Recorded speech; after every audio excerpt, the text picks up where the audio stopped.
saya Mita Hairin aja. Hari ini kita akan membahas mengenai ekologi.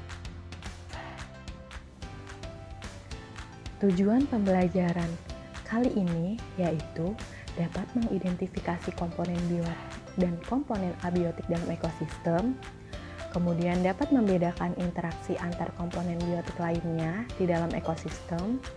Selanjutnya dapat menentukan tipe simbiosis pada interaksi dalam ekosistem, dan yang terakhir dapat menganalisis perbedaan antara rantai makanan dan jaring-jaring makanan yang terdapat di dalam suatu ekosistem. Nah, tahukah kamu cabang ilmu biologi yang mempelajari tentang interaksi antar makhluk hidup dan lingkungannya disebut dengan ekologi.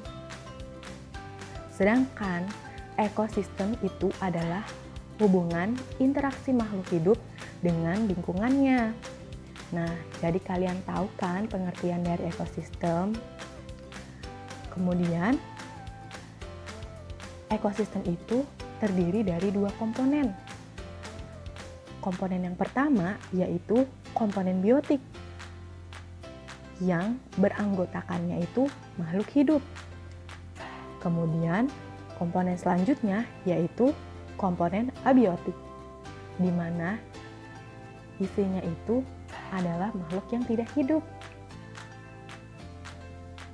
Nah, komponen biotik ini beranggotakan makhluk hidup. Nah, coba perhatikan pada gambar di samping. Pada gambar ekosistem di samping yang termasuk komponen biotik, menurut kalian apa ya? Ya, benar sekali. Yang pertama itu ada hewan-hewan. Ada kancil, ada katak, ada ikan, dan juga ada tupai. Selanjutnya, apa lagi ya? Tumbuhan. Nah, betul sekali. Di situ terdapat banyak tumbuhan dan juga pepohonan. Selanjutnya, terdapat komponen abiotik, di mana komponen abiotik ini beranggotakan makhluk yang tidak hidup. Nah, pada gambar ekosistem di samping, yaitu ekosistem kaktus, itu terdapat komponen abiotiknya. Nah, menurut kalian dalam gambar ekosistem itu yang termasuk ke dalam komponen abiotik apa saja ya?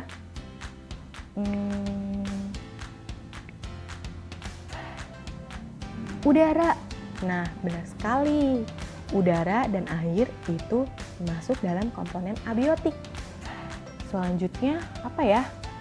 Sinar matahari. Betul sekali. Selain itu, apalagi ya? Tanah. Nah, betul sekali. Udara, air, sinar matahari, dan tanah itu kan makhluk yang tidak hidup ya. Berarti itu masuk ke dalam komponen abiotik.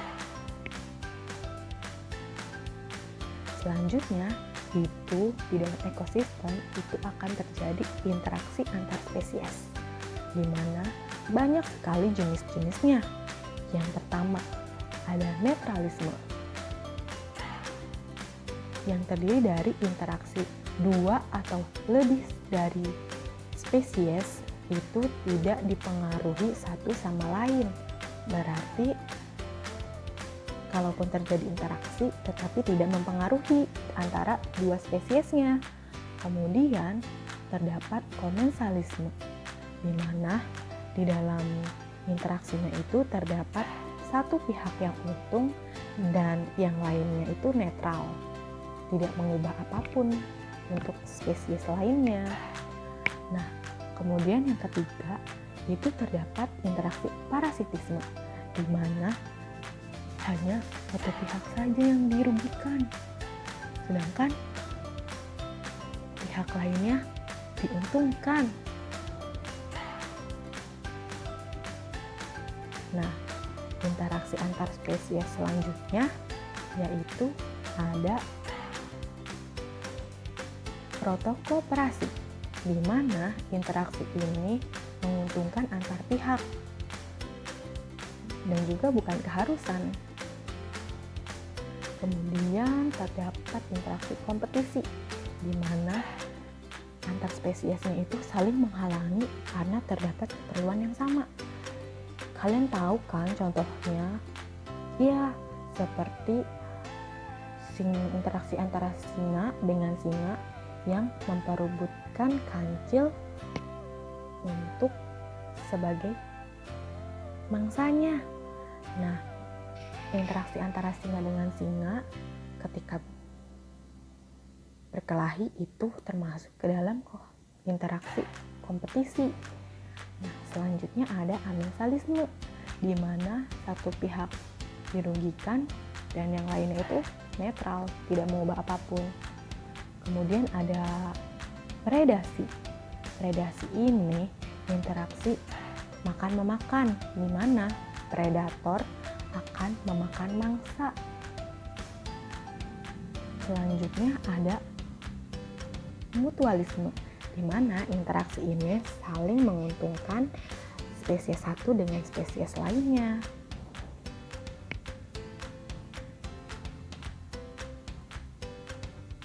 Nah, selanjutnya itu ada rantai makanan,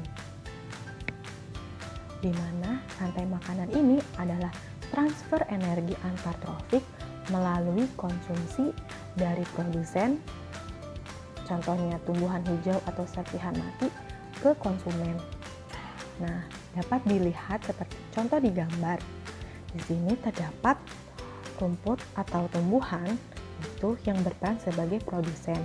Kemudian terdapat tikus, yaitu sebagai konsumen pertama yang memakan tumbuhan sebagai produsennya. Di situ tikus sedang memakan padi. Kemudian terdapat konsumen 2, di mana konsumen 2 ini adalah ular. Ular ini karena berperan sebagai konsumen 2, maka dia memangsa konsumen pertama. Nah, kemudian terdapat elang. Elang ini berperan sebagai konsumen 3, di mana konsumen 3 akan memakan konsumen kedua. Nah, selanjutnya seiring berjalannya waktu, elang ini akan mati, kemudian akan diurai oleh bakteri dan menjadi bakterinya ini sebagai dekomposer. Nah, itu tadi itu ada transfer energi dari antar trofik. Nah, itulah yang disebut dengan rantai memakan.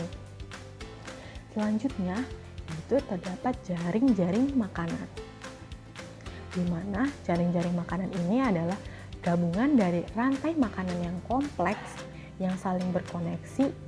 Nah, semakin kompleks maka akan semakin stabil. Contohnya dapat dilihat dalam gambar. Di sini ada tumbuhan. Tumbuhan dimakan oleh belalang, bisa juga dimakan oleh burung pemakan biji-bijian, bisa juga dimakan oleh tikus, kemudian bisa juga dimakan oleh kelinci. Nah, kemudian belalangnya ini dimakan lagi oleh laba-laba, laba-labanya dimakan oleh ular, burung ini dapat dimakan kembali oleh ular sebagai konsumen kedua atau konsumen sekunder, kemudian burung akan dimakan lagi oleh elang, ular akan dimakan lagi oleh elang, dan juga seterusnya. Nah, karena rantai makanan ini banyak, gabungan-gabungan dari rantai makanan ini akan membentuk jaring-jaring yang disebut dengan jaring-jaring makanan.